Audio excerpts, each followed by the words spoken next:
What's poppin'? Thank you so much for showing up, betting on yourself at the Kettlebell University Workshop. In this video, we're gonna jump right into it. This is just gonna be a slight review of everything that we did during that hour-long workshop. I just wanna reinforce everything that you learned. That way, when you leave the gym, you always have this knowledge with you.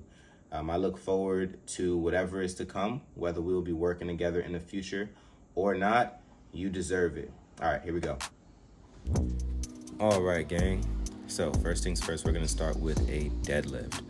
Notice that my feet are just outside my shoulders and I'm hinged over at my hips. Push your butt back. The knees may come in front of your toes. We're going straight up and down with this movement. Super simple. Get more bang for your rep by going down on a 3 count. Notice how we're adding the upright row here to reinforce the fact that this is a leg-based movement. Explode up through the legs. We're not really pulling with the arms too much. It's all legs, and we'll see it from the side here.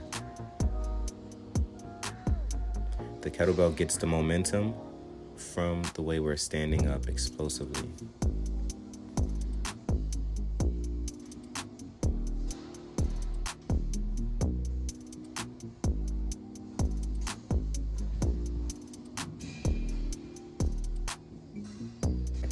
Next, we're gonna go into a staggered row.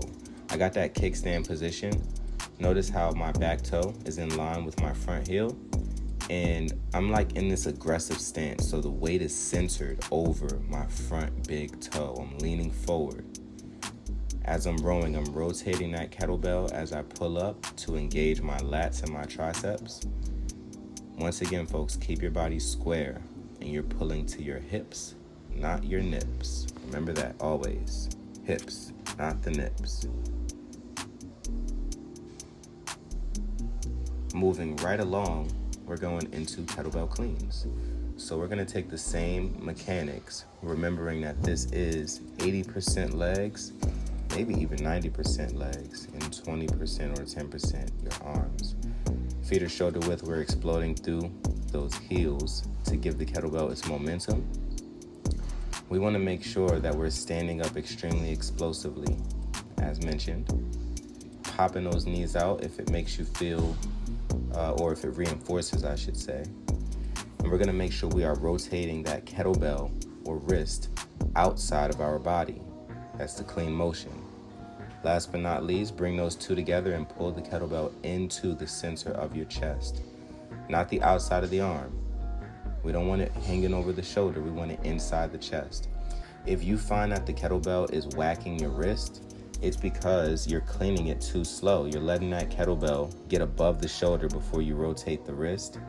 And that's why it's smacking you on the forearm. And nobody wants that.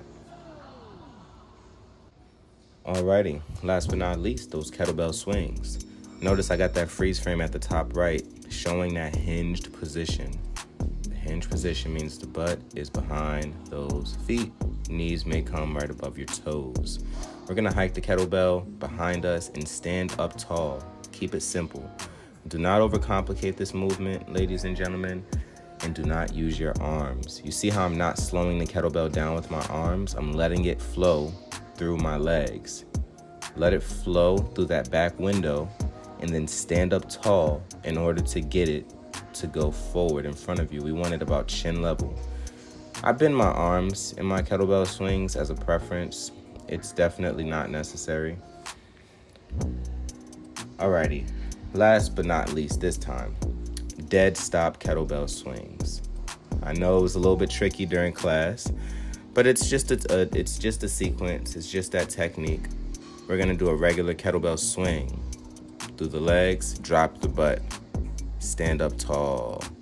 Swing again through those legs and drop your butt using the kettlebell weight as a counterweight. When you drop your butt, extend the kettlebell out in front of you so that you don't fall on your butt. Watch it one more time. There is a mobility component involved here, so be patient with yourself, folks. And there we go. We're all set. Holla at your boy, Coach Chris, in the building.